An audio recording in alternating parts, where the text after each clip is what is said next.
आज हम स्टार्ट करने जा रहे हैं electrostatic potential energy a pair of charges. जैसे कहने के मेरा मतलब यह है कि बैक क्लास वीडियो में हम बताए थे पोटेंशियल एनर्जी से रिलेटेड बहुत सारा सिचुएशन की एक पॉइंट से दूसरे पॉइंट तक चार्ज को ले जाता है तो पोटेंशियल एनर्जी का चेंज कितना होता है। लेकिन आज हम बताने जा रहे हैं कि एक पेयर ऑफ चार्ज है। पेयर मतलब कि एक ऐसा सिस्टम जिसमें दो चार्ज है तो वह दोनों चार्ज के बीच में पोटेंशियल एनर्जी का वैल्यू कितना होगा। तो आज हम बताने जा रहे हैं electrostatic potential energy. Electrostatic potential energy of a pair of charges. A pair of charges में इलेक्ट्रोस्टैटिक पोटेंशियल एनर्जी की बात करने जा रहे हैं। देखिए, मान लेते हैं कि एक चार्ज Q1 है। इसको आप सपोज कीजिए कि ऑरिजिन पे रख दिया है, ऑरिजिन पे, और यहां से हमने कहा कि यहां से इनफाइनाइट डिस्टेंस पे हमने कहा किए हैं कि एक प्लस चार्ज Q2 ले लिए,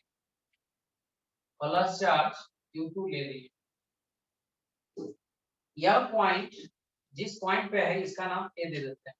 और यह चार्ज को क्या करना है कि हमको एक्सटर्नल फोर्स लगा के इसके किसी पॉइंट तक लाना है। मान लेते हैं सपोज कीजिए कि यह पॉइंट हो गया बी और इस पॉइंट का ऑरिजिन से जो डिस्टेंस है वह आपका डिस्टेंस है r0। यह डिस्टेंस है r0 कहां से, ऑरिजिन से। ऐसा मान रहे हैं कि Q1 चार्ज जो है वो रेस्ट है ऑरिजिन, और मेरा काम है, देखिए रिपीट कर देते हैं, electrostatic potential energy of a pair of charges. Pair के मतलब हो गया कि सिस्टम में दो चार्ज हो और दो चार्ज के खास डिस्टेंस है r0। तो अगर यह चार्ज Q2 B पॉइंट पे होगा तो यह सिस्टम के पास कितना इलेक्ट्रोस्टैटिक पोटेंशियल एनर्जी होगा। तो हम बता रहे हैं कि इलेक्ट्रोस्टैटिक पोटेंशियल एनर्जी के लिए हम क्या काम करते हैं। तो मान लेते हैं यह ऑरिजिन से ए पॉइंट का डिस्टेंस हो गया RA। तो RA जो है टेंड्स टू इंफिनिटी, तो यहाँ पे पोटेंशियल एनर्जी जो होता है tends to zero. Potential energy tends to zero होता है। तो देखिए पोटेंशियल एनर्जी की कैलकुलेशन में एक हमारा कन्वेंशन यह होता है कि इनफाइनाइट पे जो होता है, जब दो चार्ज पार्टिकल के बीच का डिस्टेंस इनफाइनाइट होता है तो वहां पे पोटेंशियल एनर्जी का वैल्यू हम जीरो लेते हैं। मतलब कि माना जाता है, यह मेरा कन्वीनियंट है कि जब दो चार्ज पार्टिकल का डिस्टेंस इंफिनिटी होता है तो वह दोनों के बीच जो सिस्टम है वह पोटेंशियल एनर्जी जीरो माना जाता है। ऐसे भी दो चार्ज पार्टिकल अगर लार्ज डिस्टेंस से सेपरेटेड होता है तो वह फ्री स्टेट में माना जाता है, और फ्री स्टेट में एनर्जी का वैल्यू जो होता है जीरो होता है। अब देखिए क्या किए, अब हमने कहा कि Q2 चार्ज को एक्सटर्नल फोर्स लगा के हम बी पॉइंट पे लाने जा रहे हैं। तो एक्सटर्नल फोर्स लगा रहे हैं, तो एक्सटर्नल फोर्स तो हम लगा रहे हैं, लेकिन इस चार्ज के द्वारा भी दोनों चार्ज पॉजिटिव है तो एक बाहर की ओर फोर्स लगेगा जिसको आप बोलिएगा इलेक्ट्रिक फोर्स। तो यहां से एफ एक्स के मतलब हो गया एक्सटर्नल फोर्स, और एफी के मतलब हो गया इलेक्ट्रिक फोर्स। एफी के मतलब हो गया, एफी हो गया आपको इलेक्ट्रिक फोर्स। अब देखिए ध्यान से समझिएगा कि सब हो रहा है क्या। अब देखिए आप एक्सटर्नल फोर्स लगा रहे हैं और लाने में एक बात को ध्यान रखना है कि बॉडी को स्लोली लाना पड़ता है। स्लोली के मतलब यह होता है कि जब हम बॉडी को ला रहे हैं उसमें काइनेटिक एनर्जी का चेंज जीरो होता है। जैसे मान लेते हैं कि हम इस चौक को अगर ऊपर ले जा रहे हैं, इस तरह से स्लोली ले जाएंगे, स्लोली ले जाएंगे कांस्टेंट वेलोसिटी से ऊपर ले जाएंगे। तो जब हम कांस्टेंट वेलोसिटी से ऊपर ले जाते हैं तो पार्टिकल स्लोली मूवमेंट करता है। जब स्लोली मूवमेंट करता है तो पार्टिकल जो है यहाँ से धीरे धीरे धीरे धीरे धीरे धीरे ऊपर जाता है, जिसको बोला जाता है infinitesimal constant speed.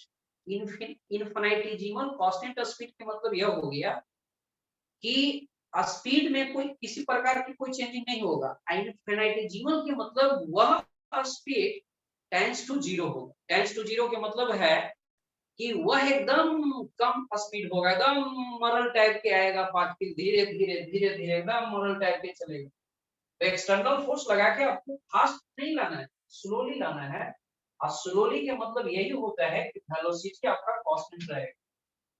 Velocity constant है, अब वेलोसिटी कांस्टेंट है तो यहाँ पे नेट फोर्स का वैल्यू जीरो होता है, रिजल्टेंट जो फोर्स होता है वह जीरो होता है। रिजल्टेंट फोर्स, यह सब कंडीशन है स्लोली का। स्लोली के मतलब velocity constant, resultant force zero. और रिजल्टेंट फोर्स जीरो के मतलब यह हो गया किसी भी पॉइंट के लिए, रिजल्टेंट फोर्स जीरो के मतलब यह हो गया कि किसी भी पॉइंट के लिए एक्सटर्नल जो फोर्स है वह इलेक्ट्रिक फोर्स को हमेशा बैलेंस करता है। एक्सटर्नल जो फोर्स है हमेशा इलेक्ट्रिक फोर्स को क्या करता है, बैलेंस करता है। तो स्लोली के मतलब बहुत सारा कंसेप्ट हो गया। और ई पोटेंशियल एनर्जी है, इसको भी नहीं समझेगा, यह आपका पोटेंशियल एनर्जी है। इलेक्ट्रोस्टैटिक पोटेंशियल एनर्जी को हम यहाँ से यू से इंडिकेट कर रहे हैं, यह इलेक्ट्रोस्टैटिक पोटेंशियल एनर्जी है। तो देखिए हम इसको ला रहे हैं तो मान लेते हैं कि यह फोर्स तो इलेक्ट्रोस्टैटिक फोर्स तो डिस्टेंस के कारण ही वेरी कर रहा है, क्योंकि कभी इनफाइनाइट पे है, कभी डिस्टेंस ऑरिजिन से डिस्टेंस r1 हो जाएगा, कभी डिस्टेंस r2 हो जाएगा, कभी डिस्टेंस r3 हो जाएगा। अकॉर्डिंग दिस इलेक्ट्रिक फोर्स जो है आपका वेरिएबल होता है। इलेक्ट्रिक फोर्स जो होता है वो वेरिएबल होता है। डिस्टेंस वेरी करने के कारण इलेक्ट्रिक फोर्स वेरिएबल हो जाता है। जब इलेक्ट्रिक फोर्स वेरिएबल हो जाता है, अब बॉडी को आपको स्लोली लाना है, इसका मतलब एक्सटर्नल फोर्स भी आपका वेरिएबल हो जाएगा।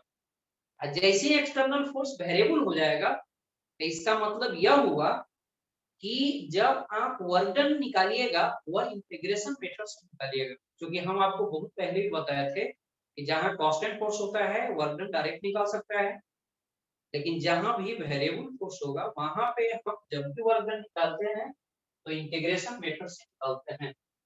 तो सबसे पहले हम इसके कारण वर्क डन निकालना है। तो देखिए अब हो गया, सिचुएशन क्या हुआ, इलेक्ट्रोस्टैटिक पोटेंशियल एनर्जी। तो यह डिफाइन क्या करता है, तो इसका थोड़ा सा डिफिनेशन समझिए। इलेक्ट्रोस्टैटिक पोटेंशियल एनर्जी का डिफिनेशन क्या हुआ, यह पूरा सिचुएशन समझा दिए हैं, प्रूव करना बाकी है, लेकिन अब हम इसके बारे में बता रहे हैं कि इलेक्ट्रोस्टैटिक पोटेंशियल एनर्जी एग्जाम में, बोर्ड एग्जाम में इसको कैसे लिखिएगा। डिफिनेशन जो होता है बोर्ड एग्जाम के लिए होता है, कंसेप्ट आपको दोनों में काम करेगा। तो यहां से लिखेंगे the slowly work by the slowly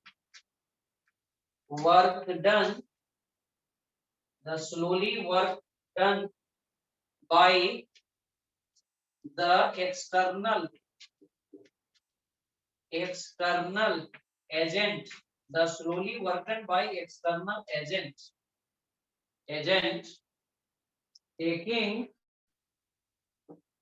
taking a charge from infinity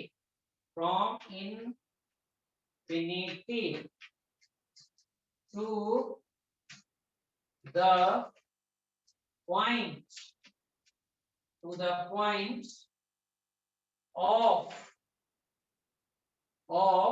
a field, to the point of a field of other charge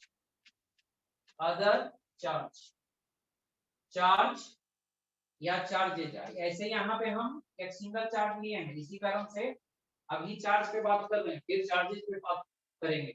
एक बार और इसको रिपीट कर देते हैं। slowly work done by external agents taking a charge from infinity to the point of a field of other charges. This work done this work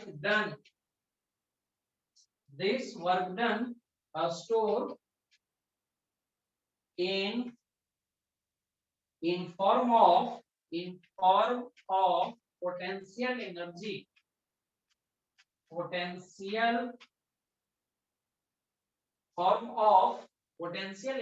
of system. इसको पूरा नाम भी लिख सकता है electrostatic potential energy of system. Form of electrostatic potential energy of system that is work done by external या store कर जाएगा potential energy of the system में. और वर्क डन का वैल्यू होता है F external dot dr. Body को लाना है इंफिनिटी से कोई प्रॉपर पॉइंट, जैसे इंफिनिटी है A और कोई प्रॉपर पॉइंट B है, इसको आप ऐसे भी लिख सकते हैं पॉइंट A से पॉइंट B तक लाना है. और इसी को क्या कर सकता है कि next step A point infinity पे है तो इसका डिस्टेंस हो गया ऑरिजिन से इंफिनिटी. अब B पॉइंट का डिस्टेंस है r0 और F एक्सटर्नल डॉट प्रोडक्ट है वर्क डन, यह हो गया dr. मतलब कि वर्क डन बाय एक्सटर्नल निकालने का यही आपको फॉर्मूला हो. जहां भी वर्क डन बाय एक्सटर्नल निकालना है तो एक्सटर्नल फोर्स इनटू डिस्प्लेसमेंट और इंफिनिटी से लेके r0 तक इंटीग्रेट कर देगा. तो वह बताता है r0 इंफिनिटी से r0 का मतलब यह हो गया कि r0 तक बॉडी को फाइनली इंफिनिटी से ला रहा है. तो यह बताता है कि सिस्टम का यहाँ पे एनर्जी कितना हो जाएगा. r0 के मतलब कि जब यह चार्ज इस पॉइंट पे चलाएगा तो वह डिस्टेंस r0 हो जाएगा. तो यह एक पेयर ऑफ चार्ज यहाँ पे कितना एनर्जी फॉर्म करेगा. यह आपका सिचुएशन हुआ पेज नंबर 1. इसको लिंक जो है ना शेयर कर देंगे. अब तो देखिए हम आपने वर्क डन का फॉर्मूला बता दिए थे. वर्क डन का मेन फॉर्मूला क्या था. मान लेते हैं कि जब चार्ज पार्टिकल को ला रहा था तो चार्ज पार्टिकल को जब ला रहा था तो डी पॉइंट पे लाना है. तो किसी इंस्टेंट में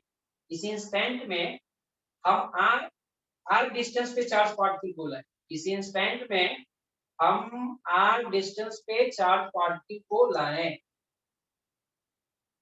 और r से dr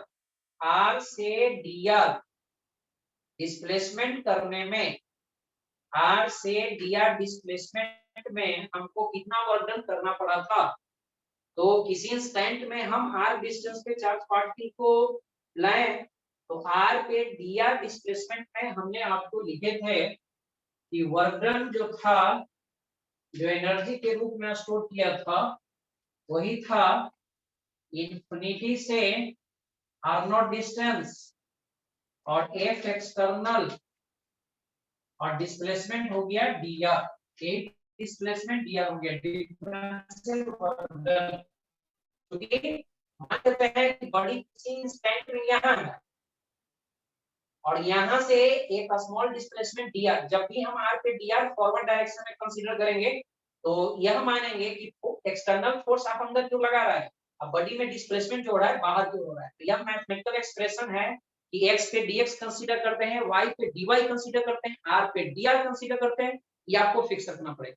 यह कैलकुलस का बहुत ही इंपॉर्टेंट पॉइंट है कि जब भी आपको कंसंट्रेशन करना हो वेरिएबल केस में तो x पे dx कंसीडर कीजिए, y पे dy, z पे dz, l पे dl, r पे dr.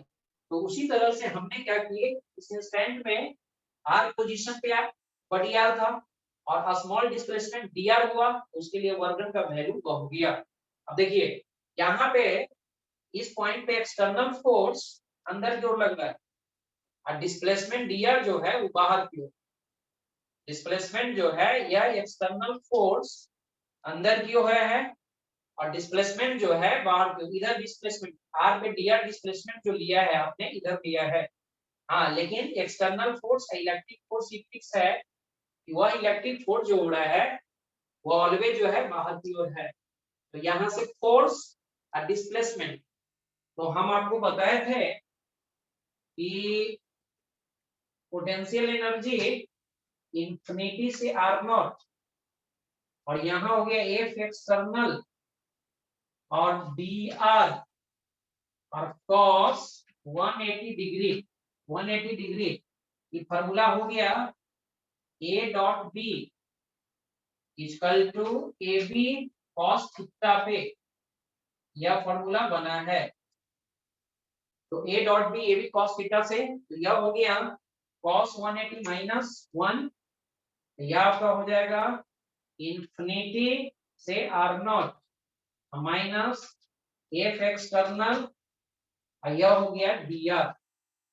अब आपको पता है कि माइनस को बाहर कर लेते हैं इंफिनिटी आर नॉट। हम बताए थे कि बॉडी को स्लोली लाते हैं तो स्लोली के मतलब कि एक्सटर्नल फोर्स फील्ड फोर्स के बराबर होता है। तो एक्सटर्नल फोर्स की जगह पे हम डायरेक्ट इलेक्ट्रिक फोर्स भी आर डिस्टेंस का लिख सकते हैं। और हमको ये भी पता है कि इलेक्ट्रिक फोर्स का वैल्यू इंफिनिटी इंटीग्रेशन का है। इलेक्ट्रिक फोर्स का वैल्यू आर डिस्टेंस पे होता है Q1 Q2 और 4 pi epsilon naught r square into dr। अब यहाँ पे हम क्या करते हैं माइनस साइन है आपका माइनस साइन है।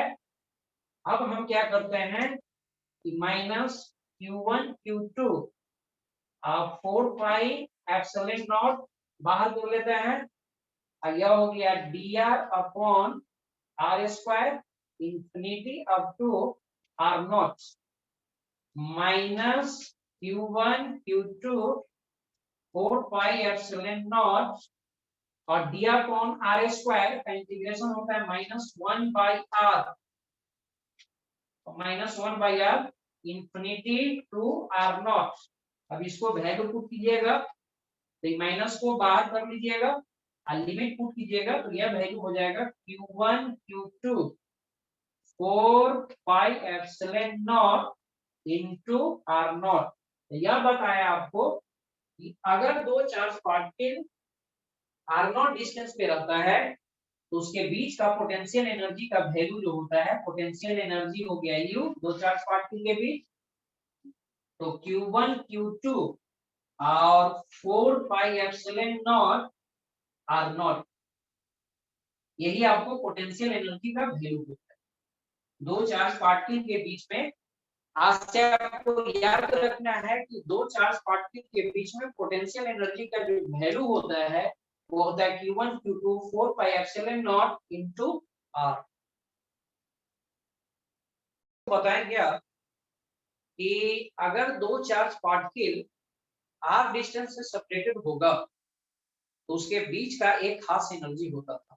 जैसे हमने आपको अब एक पॉइंट क्लियर कर दिए कि अगर मेरे पास एक चार्ज Q1 है और दूसरा चार्ज प्लस Q2 है सपोज किए कि इसके बीच का डिस्टेंस 1 और 2 चार्ज के बीच का डिस्टेंस है R12 नाम चेंज कर दिए हैं।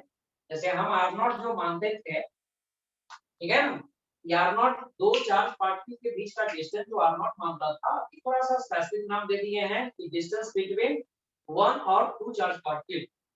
तो यहाँ पे इसके एनर्जी का वैल्यू होता था 1 by 4 pi epsilon naught Q1 Q2 by R naught। R naught की जगह पे आप डायरेक्ट टीवी वैल्यू लिख सकता है 1 by 4 pi epsilon naught Q1 Q2 by R12। यह हो गया दो चार्ज पार्टिकल के बीच का एनर्जी। अब देखिए इसका ग्राफ देखा जाए इसका ग्राफ किस तरह से कुछ बदल यह हो गया पोटेंशियल एनर्जी यह हो गया डिस्टेंस।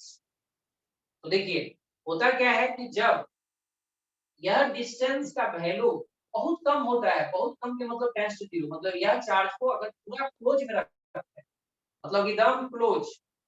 क्लोज करने के मतलब यह हो गया कि जब हम दो चार्ज को क्लोजेस्ट होता है, क्लोजेस्ट क्लोजेस्ट में बात करें तो r टेंड्स टू का वैल्यू जो होता है, बीच का डिस्टेंस टेंड्स टू 0 होता है। टेंड्स टू 0 के मतलब हो गया कि यह जो r12 है, r12 जो हो गया वो टेंड्स टू 0 हो गया। जब r12 टेंड्स टू 0 हो गया, जब यहाँ पे मैथमेटिकली प्रूव करेगा तो पोटेंशियल एनर्जी का वैल्यू जो होता है टेंड्स टू इंफिनिटी हो जाता है।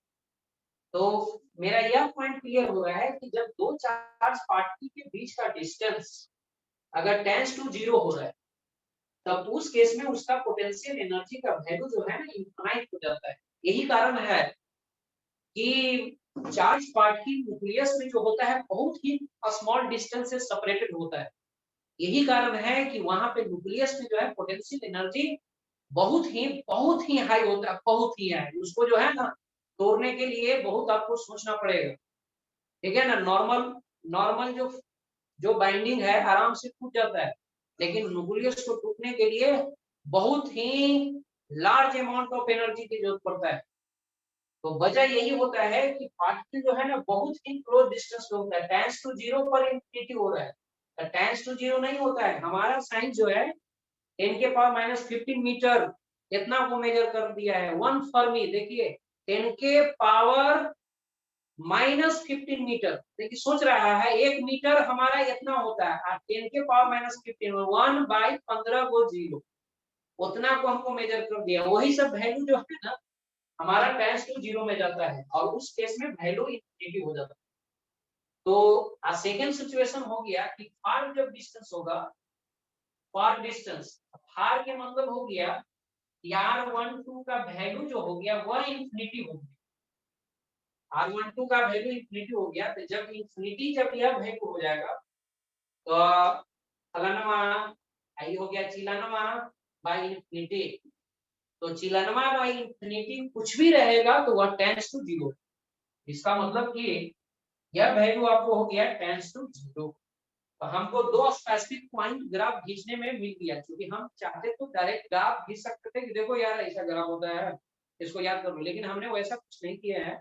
हमने क्या कर रहे हैं कि दो पॉइंट कंसीडर किए, एक क्लोजेस्ट डिस्टेंस जहां पे r टेंस टू 0 होगा तो वहां पे पोटेंशियल एनर्जी नेगेटिव हो जाता है, और एक फार पॉइंट हो गया, फार हो गया जहां पे दो चार्ज पार्टिकल के बीच का डिस्टेंस टेंस टू इंफिनिटी माना जाता है, तो वहां पे पोटेंशियल एनर्जी 0 होता है। 0 पोटेंशियल एनर्जी के मतलब होता है फ्री स्टेट में। हाइड्रोजन एटम में जब इलेक्ट्रॉन को आप मतलब कि इंफिनिटी वाला सेल में लेके चल जाता है n इक्वल टू इंफिनिटी पे, तो वह फ्री हो जाता है, फ्री इलेक्ट्रॉन्स हो जाता है, मतलब कि उसको एटम से कोई लेना देना नहीं होता है। तो फ्री स्टेट के मतलब होता है कि दो चार्ज पार्टिकल, दो बॉडी, दो एनीथिंग के बीच का डिस्टेंस सेपरेशन हो जाता है, तो वह फ्री स्टेट में होता है। जैसे कि आप लोग जो है अभी बाइंडिंग स्टेट में है कुछ, लेकिन एनर्जी का वैल्यू कम, लेकिन वही क्लासरूम में रहता था तो वहां पे क्या होता था कि क्लोज डिस्टेंस होने के कारण बाइंडिंग एनर्जी हम लोग का ज्यादा होता। अभी हो सकता है कि कुछ स्टूडेंट ऐसा भी हो सकता है कि मोबाइल चालू करके उधर आराम से सो रहा होगा, चिनिया बादाम खा रहा होगा, ठीक है ना। तो हम इसको जो है इग्नोर कर रहे हैं। इग्नोर करने के मतलब कि हम उसको विजुलाइज नहीं कर पा रहे हैं, नहीं देख रहे हैं। लेकिन वही क्लास में रहता था तो सब स्टूडेंट थोड़ा सा भी कोई पीछे मुड़ रहा था, उधर क्या कर रहा है, इधर ताको। लेकिन यहाँ पे उधर मुड़ रहा है, उछल रहा है, नाच रहा है, कोई फर्क नहीं पड़ रहा है। तो बस यही समझिए कि हम लोग के बीच का डिस्टेंस जो हो गया बहुत लार्ज हो गया है, क्योंकि हम पटना में हैं, आप लोग हाजीपुर में हैं। तो यहाँ से कुछ और स्टूडेंट जो है और दूर पर है, कुछ और डिस्टेंस कुछ क्लोज में है, तो सब अलग अलग सेपरेशन पे है, तो एनर्जी का वैल्यू जो है अलग अलग है। जैसे मान लेते हैं कुछ स्टूडेंट मेरे ही मोहल्ला के है, तो वो जो है ना उसका बाइंडिंग एनर्जी जो है पोटेंशियल एनर्जी का वैल्यू कुछ ज्यादा है, वो जानता है कि थोड़ा सा गड़बड़ होगा तो फिर सर घरे चलाएंगे। तो यहाँ भी दो पॉइंट इसी तरह से है। यह बता रहा है कि क्लोज डिस्टेंस पे पोटेंशियल एनर्जी का वैल्यू इंफिनिटी। इंफिनिटी के मतलब हो गया कि ग्राफ जो है पैरेलल हो जाता है शुरू, और जैसे जैसे डिस्टेंस का वैल्यू बढ़ेगा वैसे वैसे पोटेंशियल का वैल्यू घटते जाएगा घटते जाएगा। माना जाता है कि पुनः जब इनफाइनाइट पे पहुंचता है तो यह जो होता है potential energy tends to zero हो जाता है, टच नहीं कर रहा है, टेंड्स टू जीरो हो रहा है। यही ग्राफ इंडिकेट करता है। देखिए ग्राफ से ठीक से रिपीट कर रहा है, जैसे जैसे दो चार्ज पार्टिकल का बीच का डिस्टेंस बढ़ रहा है तो वैसे वैसे पोटेंशियल एनर्जी का वैल्यू घटता जा रहा है, घटता जा रहा है, घटता जा रहा है, घटता जा रहा है।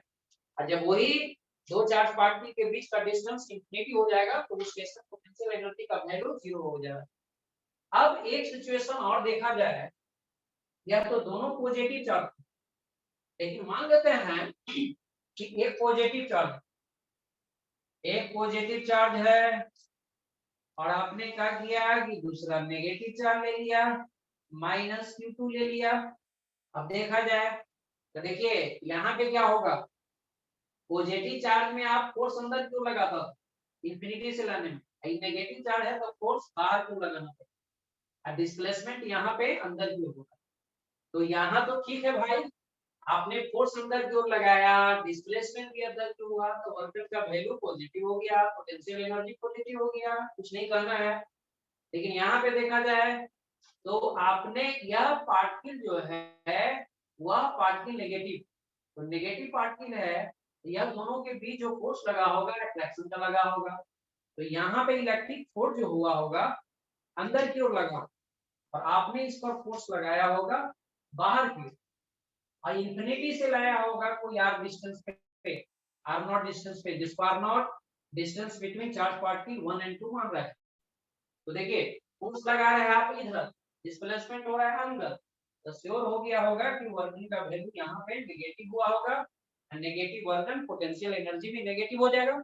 नहीं तो सिंपल तरीका ये भी समझना है कि 1/4 पाई एप्सिलॉन नॉट लिख दीजिएगा, इसमें है प्लस q1 का प्लस q1 लिख दीजिए, दूसरा है माइनस q2 है तो माइनस q2 लिख दीजिए, अब बीच का डिस्टेंस है r12 का r12 लिख दीजिए, और फाइनल रिजल्ट लिखेगा तो यह एनर्जी का वैल्यू हो जाएगा -1/4 पाई epsilon not q1 q2 r12। इसका मतलब कि अगर पेयर में अगर पॉजिटिव चार्ज है दोनों, तो पोटेंशियल एनर्जी पॉजिटिव है, अगर पेयर में अगर एक और नेगेटिव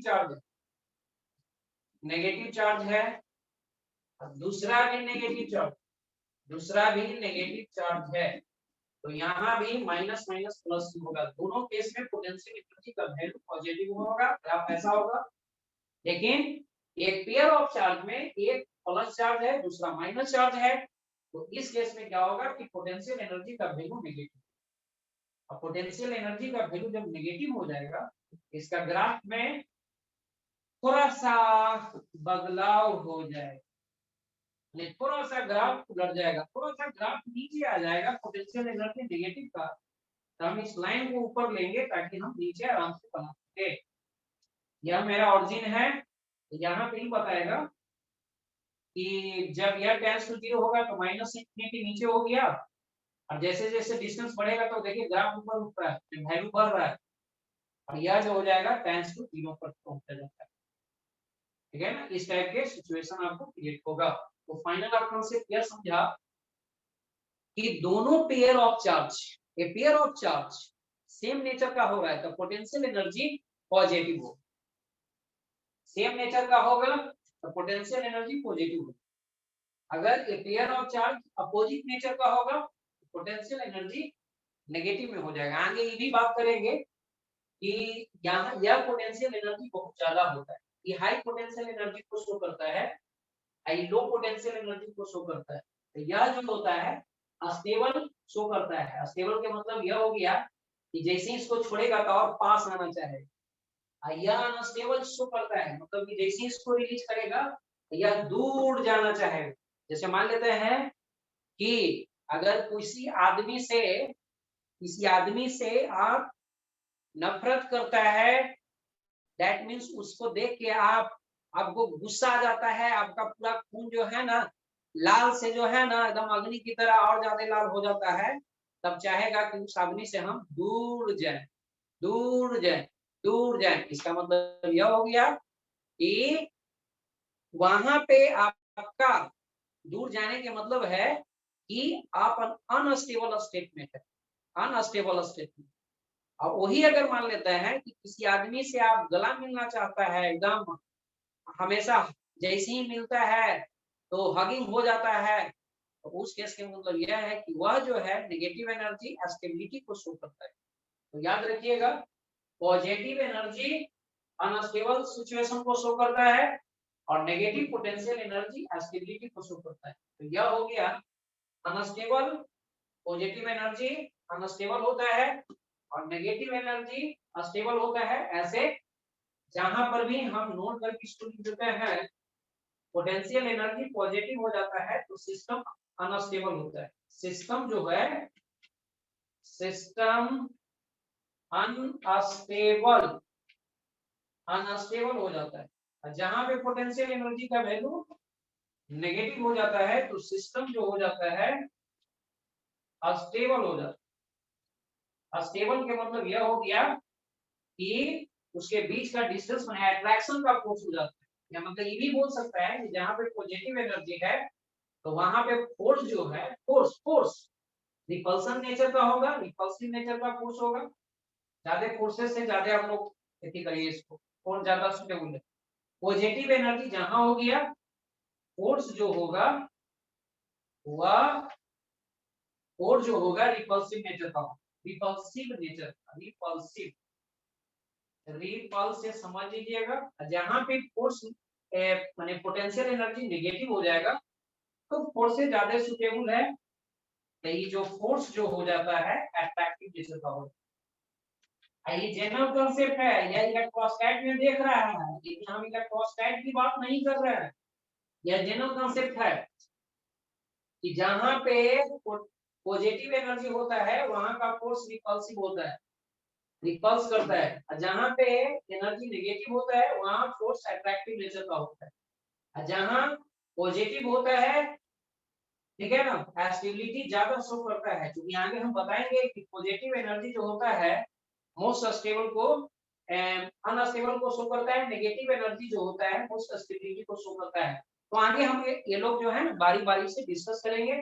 अभी फिलहाल potential energy of pair of charges में ध्यान रखना है कि अगर दो चार्जेस सेम नेचर का हो पोटेंशियल एनर्जी पॉजिटिव होगा, दो चार्जेस अपोजिट नेचर का हो पोटेंशियल एनर्जी नेगेटिव होगा, दोनों का ग्राफ इस तरह से होगा। एक बहुत ही इंपॉर्टेंट क्वेश्चन की बात कर रहे हैं, देखिए बोलना नहीं है, बोलना नहीं है, क्वेश्चन हम खाली ठीक है ना बोल दे रहे हैं, जवाब आप लोग सोचिएगा। आपसे कोई पूछे कि दो चार्ज पार्टिकल के बीच का सेपरेशन अगर बढ़े, दो चार्ज पार्टिकल के बीच का सेपरेशन बढ़े तो पोटेंशियल एनर्जी का वैल्यू क्या होगा, इंक्रीज होगा, डिक्रीज होगा, बोथ होगा, नन होगा, थोड़ा सा सोचिएगा। तो नेक्स्ट पॉइंट में हम जो है इसी क्वेश्चन से स्टार्ट करेंगे। फिलहाल ये क्वेश्चन को सोचिए।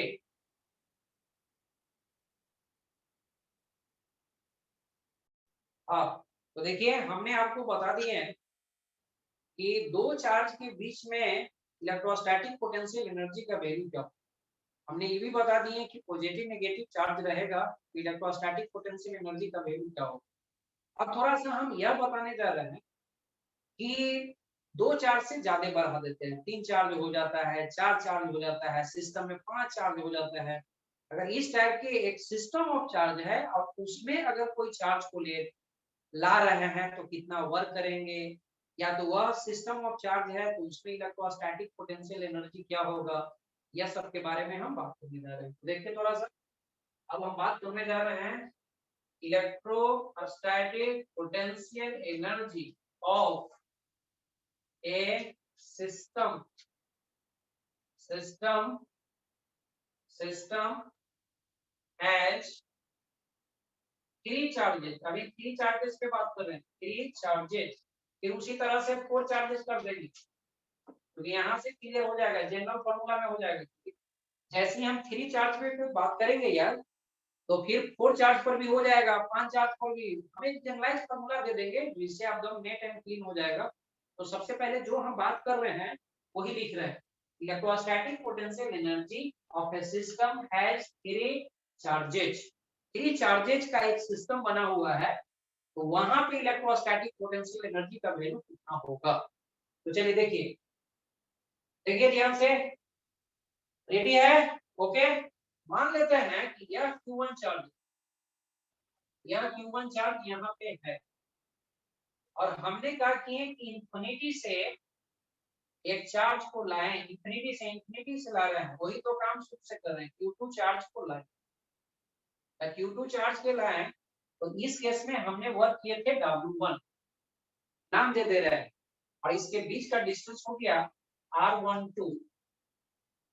अब ये तो दो ही चार्ज बना, फिर एक चार्ज को हमने इंफिनिटी से लाए, इंफिनिटी से हमने क्या किए कि कोई चार्ज को लाए और यह चार्ज को सेटअप यहाँ पे कर दिए, इंफिनिटी से ला रहे हैं और इसमें हम वर्क किए W2। फिर से रिपीट कर देते हैं, एक चार्ज आपका रेस्ट है,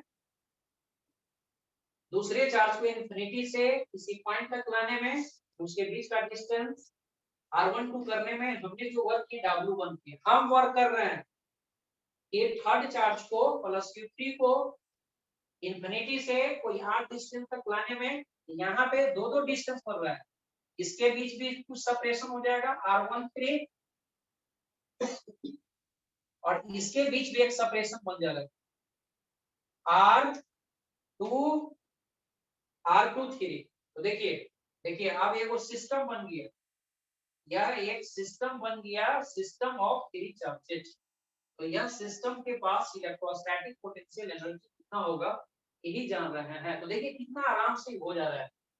पहले आपने वर्क डन जो किया W1 किया, तो W1 जो किया था, तो पहले तो Q1 रेस्ट था, Q2 को लाया, तो Q2 को लाया तो यह पेयर के बीच में एनर्जी एस्टैब्लिश हो गया। इसको भूले रहिए, इसको आप भूल जाइए, इसको भूल जाइए कि नहीं, गाना ना गाइएगा कि नहीं हम इसे भूल नहीं पाएंगे, तो ऐसा नहीं, इसको भूलिए और ये समझिए कि प्लस Q1 चार्ज था, आपने Q2 चार्ज को लाया, तो यह भी इसके बीच ही खाली वर्क, यही कॉन्फ़िगरेशन बना है, यह कॉन्फ़िगरेशन बना है, इसके बीच का पोटेंशियल एनर्जी हो गया, पोटेंशियल एनर्जी 1 और 2 के बीच ही नहीं होगा, पोटेंशियल एनर्जी 1 और 2 के बीच में हुआ W1 वर्क डन से। यह पोटेंशियल एनर्जी का वैल्यू लिखेगा 1/4 पाई epsilon not Q1 Q2 by R12। फिर उसी तरह से अब क्या किया कि थर्ड वाला चार्ज को लाया, तो इसमें वर्क डन किया W2। W2 में यहाँ जो पोटेंशियल एनर्जी, ये जो आप वर्क कर रहा है, इसमें पोटेंशियल एनर्जी दो को हो रहा है, एक इसके बीच में पोटेंशियल एनर्जी हो रहा है और एक इसके बीच भी पोटेंशियल एनर्जी हो रहा है। W1 अगर सेकेंड चार्ज को लाता है तो आपके लिए इतने ही वर्क करना है, W2 को लाता है उसके लिए वर्क करना पड़ेगा potential energy of 2-3 plus potential energy of 1-3। तो पोटेंशियल एनर्जी ऑफ 2-3 हो जाएगा 1/4 पाई epsilon not 1/4 pi epsilon naught और Q2 Q3 R23 plus 1/4 pi epsilon not Q1 Q3 R13। मतलब कि एक सिस्टम को बनाने में हमको टोटल वर्क डन करना पड़ा, total work done W, total work done हो गया W, तो W1 प्लस W2, W1 में आ गया कितना, W1 में आ गया पोटेंशियल एनर्जी ऑफ 1-2, W2 में आ रहा है potential energy of 2-3 plus potential energy of 1-3, potential energy of 1-3। ये जो हम वर्क किए यही वर्क डन जो है potential energy of the system बन जाएगा, टोटल वर्क डन ही हो गया, तो टोटल वर्क डन जो हो गया potential energy of system. Potential energy of the system means potential energy of different pairs. The potential energy of 1-2, potential energy of 2-3 और potential energy of 1-3। मतलब कि इतना आपको सिस्टम का पोटेंशियल एनर्जी होगा। तो देखिए कितना आसान हो जा रहा है यार, कि अगर मान लेते हैं 3 गो चार्ज पार्टिकल है तो सिस्टम का potential energy individual potential energy का सम हो जा रहा है। अगर सिस्टम में 4 पार्टिकल है तो आगे बताएंगे, क्योंकि अभी बेकार डिस्कस करना है, पहले इसका वैल्यू लिख देना है। यहाँ पे पोटेंशियल एनर्जी लिखेंगे अपना। देखिए पोटेंशियल एनर्जी में 1/4 कांस्टेंट है, तो 1/4 को कांस्टेंट है बाहर कर लीजिए। अब बाकी 1 2 के बीच में चार्ज 1 और 2 होगा, डिस्टेंस 1 2 हो गया, प्लस इसके बीच में हो गया Q2 Q3 डिस्टेंस 2 3, फिर प्लस Q1 Q3 और डिस्टेंस R13। इसका मतलब कि अगर कोई सिस्टम में 3 फ्री चार्ज है तो उसके बीच में potential energy of the system होता है, याद रखिएगा। मतलब जितना नंबर ऑफ पेयर बनेगा ना वही potential energy of the system होगा। तो 3 गो पार्टिकल है तो नंबर ऑफ पेयर भी जो है ना, 3 गो चार्ज पार्टिकल है तो नंबर ऑफ पेयर भी आपको 3 बनेगा, तो आपको पोटेंशियल एनर्जी का 3 टर्म होगा। अगर नंबर ऑफ पेयर 4 हो, नंबर ऑफ माने 4 गो पार्टिकल है, चार्ज पार्टिकल 4 गो है माने 4 charge particle, number of pair 6 हो जाएगा। वो कैसे होगा तो हम थोड़ा सा इसको आगे क्लियर कर रहे हैं, लेकिन अभी आप ये ध्यान रखिए कि यह सब होता कैसे है। एक बार थोड़ा सा फिर से रिपीट कर रहे हैं। एक चार्ज आपका रेस्ट है पहले से, दूसरा चार्ज को लाए हैं, इसमें वर्क W1 किए, W1 जो हो गया पोटेंशियल एनर्जी ऑफ 1 2। फिर तीसरा चार्ज पार्टिकल को लाए हैं, इसमें W2 वर्क किए हैं, W2 वर्क किसके बराबर होगा, potential energy of 3 potential energy of 13। तो W2 वर्क हो गया potential energy of 3 potential energy of 13, value लिख दिए हैं। और ये हो गया आपको टोटल वर्क, W के मतलब हो गया total work done, total total work, total work हो गया। वर्क का स्केलर क्वांटिटी है तो sum of individual work, individual work को जोड़ दिए, तो जोड़ने के बाद आपको potential energy of the system the sum of individual potential energy of each pair, और यहां से वैल्यू पुट कर दिए, तो यह आपका potential energy of 3 particles of system आ गया। जैसे इस पर एक छोटा सा एग्जांपल बात कर रहे हैं, छोटा सा बहुत छोटा सा एग्जांपल बात कर रहे हैं। हम यहाँ इतना बड़ा नहीं लिख रहे हैं, जैसे मान लेते हैं कि हमने एक सिस्टम को कंस्टिट्यूट की, यहाँ पे प्लस क्यू चार्ज है और यहाँ पर एक प्लस क्यू चार्ज है और यहाँ पर एक प्लस क्यू चार्ज है। यह सिस्टम हमने बनाया है एक ट्रायंगल का, जिसके वर्टेक्स पे क्यू क्यू चार्ज है और यह इक्विलेटरल ट्रायंगल है, सबका साइड लेंथ a। तो बताना है कि सिस्टम का, यह सिस्टम का एनर्जी कितना होगा। तो डायरेक्ट 3 पेयर बना, एक पेयर 2 पेयर 3 पेयर, दोनों चार्ज सेम है, तो डायरेक्ट हो जाएगा 1/4 पाई एप्सिलॉन नॉट कांस्टेंट। 3 पेयर है तो 3 Q1 Q2 Q स्क्वायर, अब बीच का डिस्टेंस यहाँ a है, तो यह आपको हो गया 3Q स्क्वायर अब 4 pi epsilon naught into a। यह सिस्टम का एनर्जी है।